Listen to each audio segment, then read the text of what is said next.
So we are at the 2012 Canadian Council for International Cooperation Annual Forum, and we're speaking with Joseph Ingram, who spoke on a panel today, a counterspin that looked at the future of Canadian aid in international development. Joe, can you tell us a bit about what you talked about today?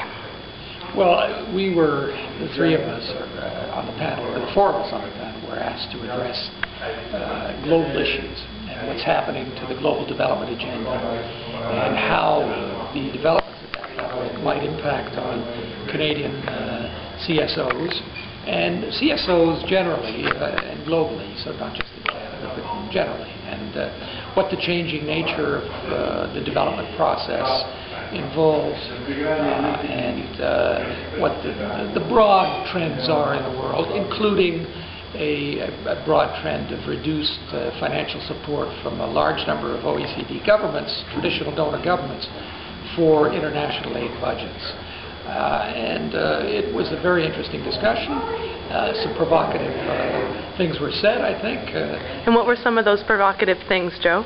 Well, I think there was some discussion about the need to re-examine our assumptions about economic growth and the benefits of economic growth at the global level, and whether the existing growth models are sustainable, not just environmentally and economically, but also socially, whether growing inequality at the global level might not lead to a fraying of social cohesion within societies.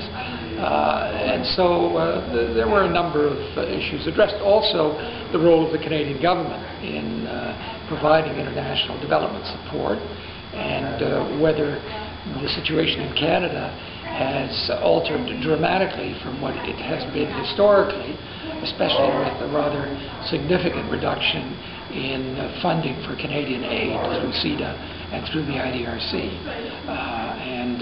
Also some discussion about the changing sociology in Canada and the attitude of Canadians to these cuts in aid. And what attitude would that be? Well, as one of the panelists in the second panel said this morning, had this magnitude of cuts occurred, say, 15 or 20 years ago, there would have been outrage, public outrage, and certainly outrage on the part of the CSO, the civil society organizations involved in development.